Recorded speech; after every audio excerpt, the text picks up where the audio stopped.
morning, everybody. Welcome to the Lock in Your Success Options Trading for Income weekly update for August 10th, 2015. Before we get going, we would like to remind you that the presentation is for educational purposes only. We are not broker-dealers or financial advisors, and we're not making any specific trade recommendations. Please be aware that there is significant risk of loss in trading options, and make sure you are aware of all those risks prior to placing any trades. Also, that we are using hypothetical computer simulated trades in the presentation that are believed to be as accurately represented as possible. However, live results may vary.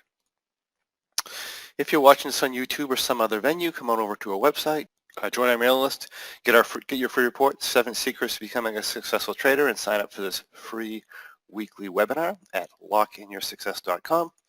Also, check out our programs. We have the super simple spread trades, the M3, the Bearish Butterfly, the Rock, the M21, and APM squared.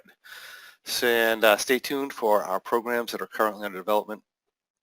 We have the Trading Triangle book coming along here, an online Trading Triangle program we're putting together, which is going to be absolutely awesome. We also are looking at doing some directional spread trade systems, and as always, let us know how we can best serve you, and we'll attempt to do that. If you do not do so now, or you're not aware, I do a live $1.25 million M3 style trade review on Options Tribe. That's available to Options Tribe Premium members on Monday mornings at 10 o'clock after this webinar. If you'd like to get in on that, you need to join Options Tribe and become a premium member at this link here, smbtraining.com. And of course, always come on over to the website, check out how we're doing for the Lockup Hawaii 2016 Challenge, where we have traders who have established some trading goals, and they're doing the best to meet them to do this thing. So it's a lot of fun, and I encourage you to come on over and do that. All right, so let's take, one other thing too. I am going to be on Options Tribe. Speaking of Options Tribe, on Tuesday night, we're going to be talking about a little bit about my history and a little bit about how to trade and become and build wealth, starting with a small account. So that should be a lot of fun for people. So remember to come on over and do that. Okay, so last week, I'm just going to switch over to the Russell here. I was thinking that the markets were likely to head higher. That did not happen. The market didn't agree with me, and we came down. And right now we're retesting, you should say, our shorter-term support levels. These on the Russell, this is actually a fairly major level here. So if we come back and zoom out to some of our longer-term charts, we have this consolidation, the top of this consolidation that we had through most of 2014. We broke out over that, and we're retesting that now. A decisive break into this range would be kind of ugly short-term, put us down into, come back to a year here, put us down into this probably 1130 area eventually, work down to that area if that happens. I don't know that it's going to. Like I said, we're still looking for the NASDAQ to reach new highs. Looks like my computer is being a little bit slow here, but we're still looking for the NASDAQ to push to new highs. So there we go. To come up into this 4,800 level to 4,850, which would be the all-time high of the NASDAQ. And I can't, like I said, I can't imagine, unless there's some overwhelming economic thing going on, I can't not imagine the NASDAQ reaching for that. Therefore, I'm still thinking that we are going to hold these shorter-term support levels, and we're going to push a little bit higher prior to starting maybe possibly breaking down. And that's my thoughts on the market. And as far as for the week, I would expect that the market runs higher for the week. So that's what I'm thinking there. So let's take a look at, let's see here. I have a question. Yeah, the futures markets are on the upside today, and that makes perfect sense, right? We have the NASDAQ, which I mean, you can call this a support level here, but it decided that it didn't like that level, and we're fishing a little bit lower. We have a diagonal trend line, which is approximately here. It should probably be placed a little bit lower because we are exceeding those levels by probably about a day or two. But anyway, we have our shorter term support here, and we're likely to see a bounce in the NASDAQ, right? So that makes sense. On the Dow, we had to have this downtrending support line, which held on Friday. So I would expect a short-term bounce there. We have our SPX, which is holding this fairly steep trend line here with lows, right? It held that, kind of capitulated down to a more significant support area, but realistically, there's support here all the way down at 2040. But anyway, this would be what I would call a bullish or a minor support area. Again, not surprising to see a bounce there. Then on the Russell, we're at a point where we should bounce too. Like I said, we're at a significant support level at this 1200 level. That's a nice round number, and you know the range is a little bit dirty. In the recent history, it's up here at the 1210 area, but realistically, you could call that anywhere between the 1190 and 1210. So on the longer term chart standpoint, so not surprising to see a bounce this week. Overwhelmingly, that's where the evidence would go. So let's take a look at our option view, which I unfortunately didn't get a chance to open this morning. So let me open that up quickly and take a look at what's going on with our positions. One of the things I was talking about last week is I was looking at our rock trade that we had on, which started out as a rock position. And I was saying we ended up having to roll it back because the market came down. And we rolled it back into a rock, what we call rock half entered with one rollback. And usually when I do that, I'm going to look at changing our profit numbers. And usually what I do, apologize for the delay here. I'm just going to go to Wednesday. I'm sorry, to Monday. And we'll get our matrix opened up here. So this is as you guys know, $50,000 planned capital trade. We're typically looking at if we're in the profit target in this trade varies depending on which configuration you're in. So if I'm in rock position, for example, I'm going to try for a 20% profit target. If I get back into an M3 position, generally I'm happy with a 10% area or cap position, something like that. Usually I get into rock half rollback. I'm looking at a 15% area profit target is what I like to try to go for. But the reality is it kind of depends on which direction the market goes. If the market's coming down and I know I'm going to shift back into an M3R or something like that, then if I'm near 10%, I'm just going to close the position. So if the market's going down, I'm generally going to do it at 10% range. If the market's coming up, I'm usually going to get pushed back into a rock trade, and I'll usually go for the higher number.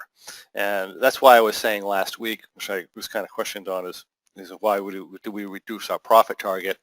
Generally, when the market goes down, we're expecting the market to get more volatile, and when we're expecting to get when we are expecting the market to get more volatile, we're trying to flatten our T+0 line out, and when we do that, we have to expect to make less money. And that's the purposes behind that. So, and I had said last week that if this happened to get up over 10%, that the trade was going to be closed, and that's what happened by Wednesday. So if we look at Wednesday here, this trade here was clearly up over 10% on Wednesday. It was actually up over 10% on Tuesday, and Wednesday it remained over 10%. What I like to do here, especially on the sample trades, which may be a little bit off on where the profit and loss is, I like to make sure that we're over our number. This was over 10% for 2 solid days. So I went ahead and just closed this out on Wednesday for a 10% profit. So ended up being a fairly nice trade for August. And yeah, I can. Oh, all the call longs. Yeah, let me show. And if you remember right, I had a when we entered this, I entered this incorrectly, and I just told you we were going to run with it. So if you went back to the day we entered it, or the week where I showed you the entry, somebody did point out that I had 60-point wings on the lower side, and I went ahead and just left it alone and let that stay there. So the reason for that is because, well, we do make mistakes when we're live trading, and this was an error that I made. And assuming I made that error, I probably wouldn't try and fix it. I could have tried to fix it if I wanted to, but really, what's the point? What I'm concerned with is the T+0 line, how the T+0 line is going to react. Is it going to make a big difference if I'm 50-point wings or 60-point wings here? The answer is really no. All right, if I double size the rock trade, do I double the delta for adjustments? Yeah.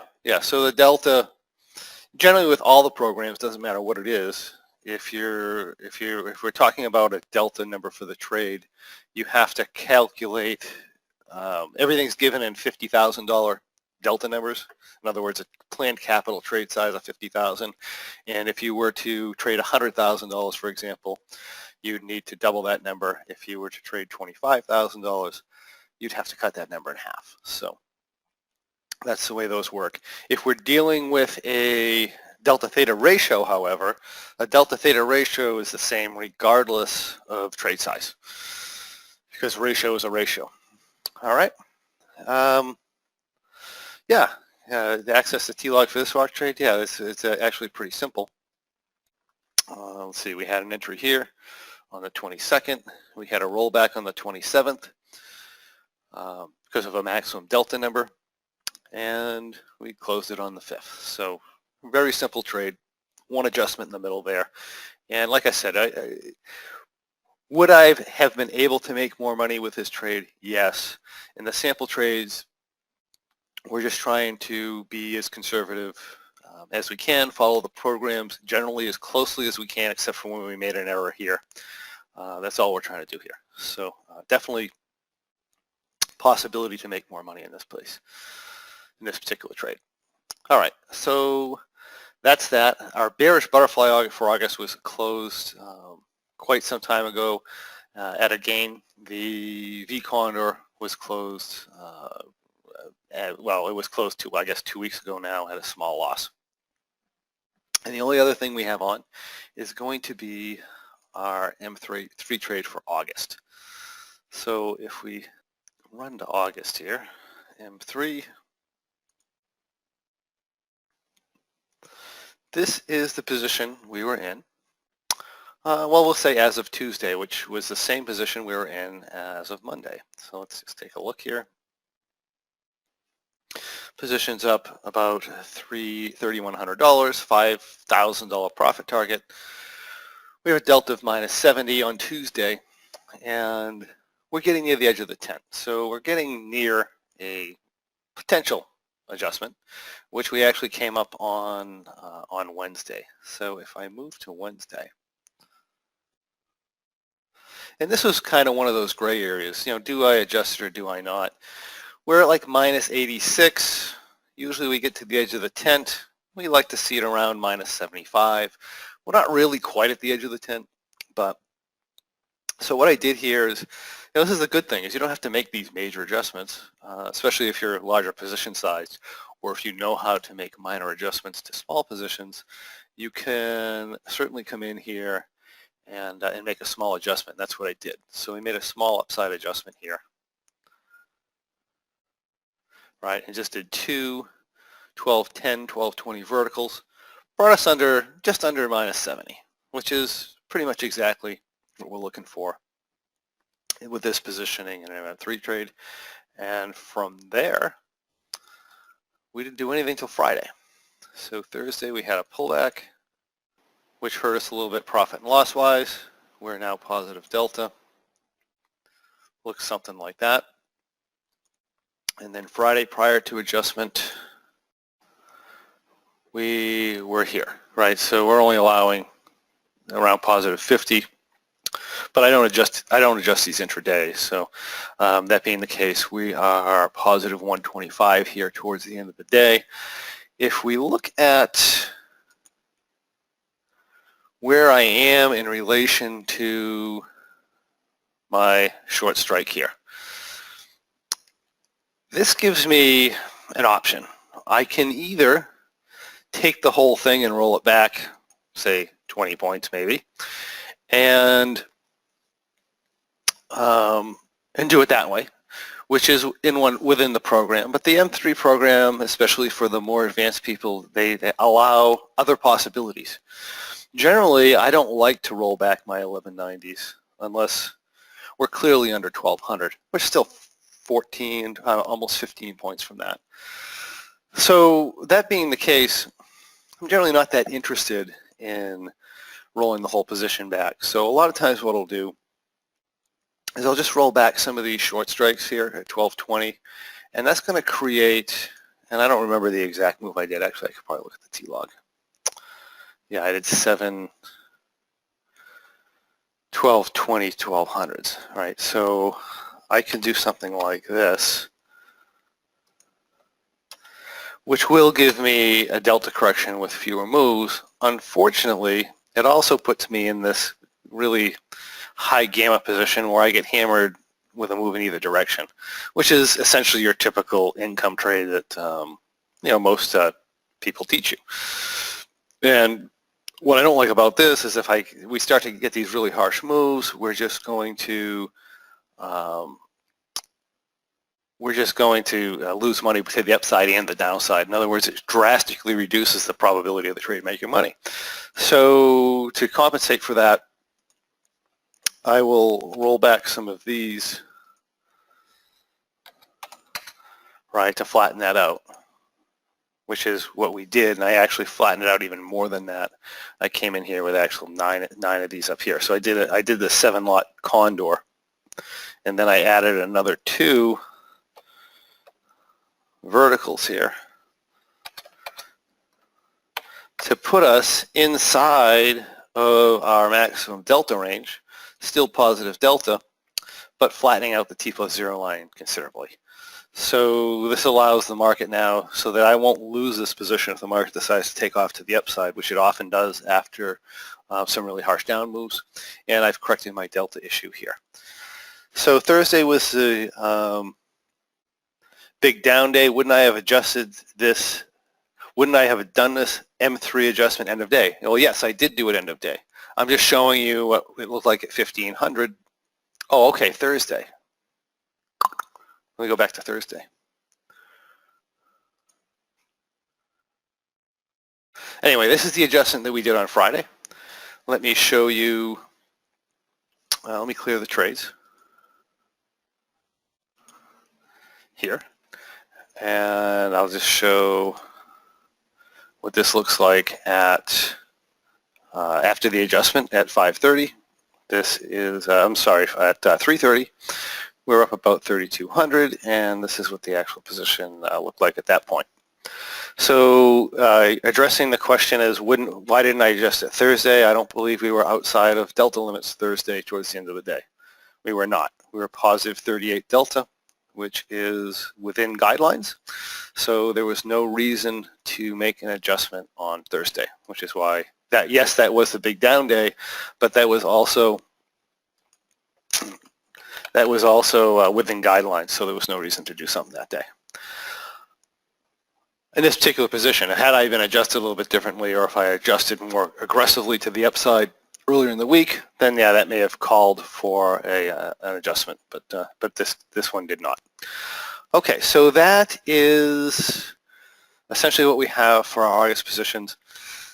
The M3 is really the only thing open at this point. It looks like it's likely to be a good trade. If the market takes off to the upside, we might be taking less than 10% profit target, which is fairly common. And if it stays or stalls for a little bit, we may actually get our numbers.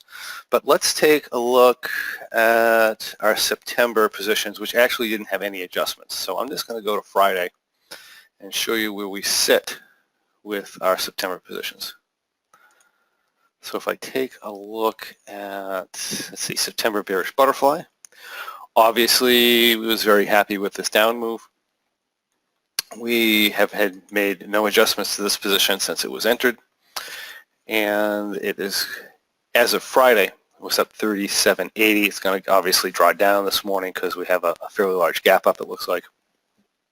If you take a look at our analyzed graph, this is what we look like here. So far so good with the August bearish butterfly trade. August M3, I'm sorry, that's September. September M3, the same thing. This trade was entered on the 24th. We really haven't had to do anything to it. Never hit an adjustment point. On Friday, we are slightly positive delta, and it looks like this. So again, very nice looking trade for the M3 trade for September. And let's see, the V condor, we can't say that that has not had any adjustments. It's been a little bit more problematic. Again, that's the issue with a condor. What's the difference between doing like a V condor trade and an M3 trade? Well, a V condor trade is very rule-based, and it's going to work well in specific environments. It works well in essentially most of the time in the market, when the market's typically kind of grinding up. That's when a V trade works well. The thing with an M3 trade is an M3 trade basically is designed so that it can be traded virtually in any market and do okay, right? So it's one of those all market trades that does okay. I mean, we've traded them through very severe down moves, and you can do okay. Very severe up moves, you can do okay. Neutral moves, you can do okay. Sure, you lose sometimes. That's the way it is with trading. You're not going to win every single time, but you're going to take a very, very large variety of market conditions, and because of the adaptability and adjustability of the system, you can do very well in a lot of different environments. A V condor type of trade, not so much, right? So anyway, let's just take a look at the V condor trade. This also had no adjustments, by the way, but it is not faring as well. It's drawn down significantly here. So we're down about 2,400, which is almost about half to our max loss. Good thing about this type of condor trading is you typically would be very, very unusual. In other words, you'd have to do something outside the system rules in order to take more than your maximum loss, or you'd have to have something absolutely insane happen in the market. So this trade here, I mean, it's looking okay, but it's down about $2,400. Chances are they're probably looking, it'll probably be profitable this month, but it's not likely going to be very much, either a small gain or a small loss. And you know, from experience, that's probably what's going to result. The only,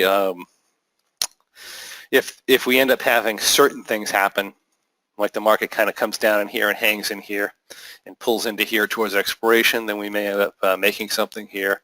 If the market shoots up into the 1,300 range and we end up having it pull out this V according to the guidelines, this may make something as well. But you know, as of the way we're sitting right now, is it could go either way. But this is a very benign trade. It works very well in most market conditions, but there are specific times when it has an issue, and this type of environment tends to be problematic. Okay. So let me close that out. That is everything that we have on for positions. We will be looking shortly.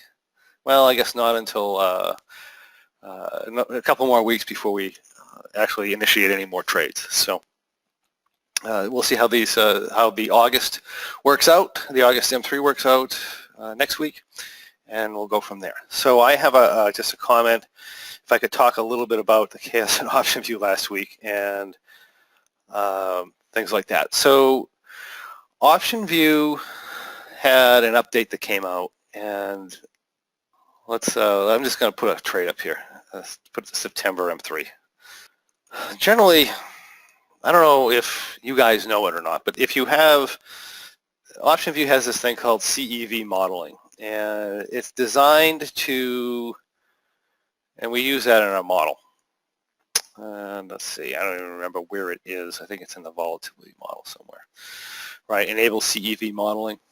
What that essentially does is it is designed to predict what's going to happen when volatility changes, what's probably going to happen when the market moves.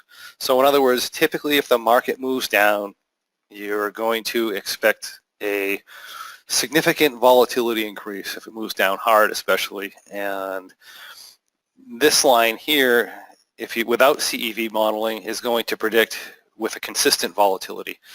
So what some people do is they come in here and they change the volatility level. Well, the CEV model does that for you automatically, which is what we've always used. So one of the things that they've realized, which I think we've known for a long time, is particularly with a hard down move with a volatility increase, that the line or the profit and loss projection out here isn't what it says it's going to be. It's often going to be a little bit less. So they made an attempt at correcting that and basically pumping up the model so that the T+0 line shows ahead of time the drop in volatility that's expected to a more accurate degree if the market goes down. In the process, they did a bunch of testing, but they didn't do a lot of testing necessarily with different complex positions on. And when you have certain positions on, specifically if you had an in-the-money call, the in-the-money call modeling was really goofed up. So obviously created an issue. So those of you who were watching this, you know, the market, the T+0 line came down and then kind of shot up into profit zone if we were down here somewhere, which is obviously is not correct, right? So you know, you guys contacted them, and you know, I don't know how seriously they take it when one or two people contact them, but I had a discussion with Jim down there. He was very receptive, very good, and we just talked about, you know, obviously this is wrong. Once we pointed out exactly what was going on with him, he said, "Oh yeah, I see that's the issue," and he's decided to reverse back to, well, actually what he tried to do first is fix it. In other words, have the improved CEV modeling and still and have it be more correct, right, or more like it is now. But what ended up happening is they weren't able to easily fix it, so they just reverted us back to the old model. They're still working on doing that. As far as consequences to that, when they do make an update like that and they make a modeling change, one of the things that we're going to have to do, or that we should do, is just go back and retest everything. Realistically, all the trades I have are forgiving enough that it shouldn't really be problematic. In other words, you know, we all trade these a little bit differently. We all do, for the most part, we all do well. Anybody who's been doing it for a while. And we use a bit of different delta ranges. We interpret the T+0 line a little differently. We all do okay, so I don't see any big issue, but it does warrant going back and re-back trading multiple months, seeing what the difference is. So theoretically, if they do incorporate that, which they have not yet, if they do incorporate that, my understanding after talking to him is it only deals with the downside modeling. I'm going to see if he does do something, maybe he can do something with the upside modeling as well, because the upside modeling underestimates the drop in volatility up in here. But that being said, with the changes they're proposing and making, we're likely to see a more drastic down move in the T+0 line when it goes down. So instead of the T+0 line here being at, let's say, profit and loss of $1,300, it might show profit and loss of 0 or maybe $500, which is going to show us to have more exposure to the downside than we're used to seeing. So it's just a matter of getting used to that and finding out what the difference in the number is so that we can maybe not be so jumpy to the downside. In other words, we may be able to increase our downside delta to plus 75 and basically have the same thing. So that's essentially what it's going to do. So we'll be better off to the downside, we'll be worse off to the upside. So we just have to make some sort of a correction with that. So hopefully that that makes sense. Yeah, because of the skew for modeling, not the skew necessarily to modeling to the downside, but if they put the CEV modeling in, right, that means or if they increase the effect of the CEV modeling, they're saying that if the Russell goes down or an index goes down, that volatility is likely to increase, which is going to do, theoretically, do something like this to the line, right?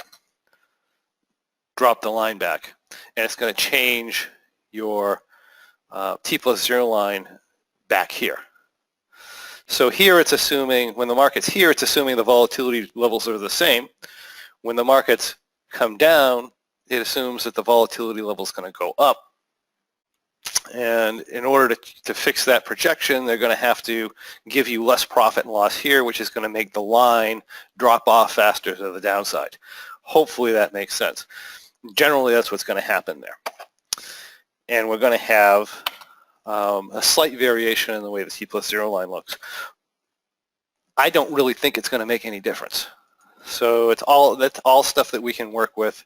It's their attempt to make it more accurate. It is worth going back and back trading stuff. With their new CEV models, I happened to be doing some extensive back trading of rock type of a trade. In other words, butterflies without calls, and I really didn't notice any difference. I didn't notice any difference in the way the position reacted to the downside or to the upside with a new modeling model. The only difference came in is when you stuck in a deep in the money call or put a call on your position in general. It didn't even have to be deep in the money. The software was drastically screwing up the projection of the call, what the call would do on the downside, and that was the cause for the wacky T+0 line and the weird Greeks. So that being the case, if they fix the effect on the call, I just don't think there's going to be that much of a difference for us. So, but that's my take on it. We'll have to go do some back testing and prove that to ourselves when they actually come out with that. But I don't see any big deal with that as long as it ends up they have everything correct with the new modeling. So that is that's all the questions we have. Let's see. Oh, the amount of vol changes with the movement depend on whether the vol is high or low to begin with. Yeah, see, that's the problem with the modeling, Andrew, is one of the things you have to do as a trader. It's the same thing if you were a pilot or whatever. I mean, your instruments will tell you something, but you have to take that in context to what else is going on.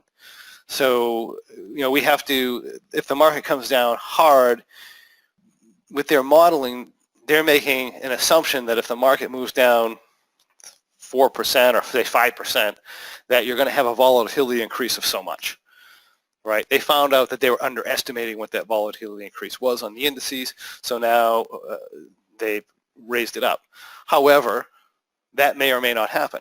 You could get a 5% drop in the market and really not get any volatility increase because maybe it was exceptionally high to start with.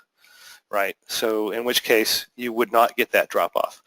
And it would be helpful to know that, hey, the volatility is relatively high and a down move isn't really going to affect the volatility that much at this point because it's kind of expected. Or you could look at the market and say the volatility is extremely low right now. We're in a grinding up market. Therefore, if the market drops 5% at this point, everybody's going to be shocked. Volatility is going to go through the roof. It's going to be a bigger drop in the T+0 line than expected, right? And that's just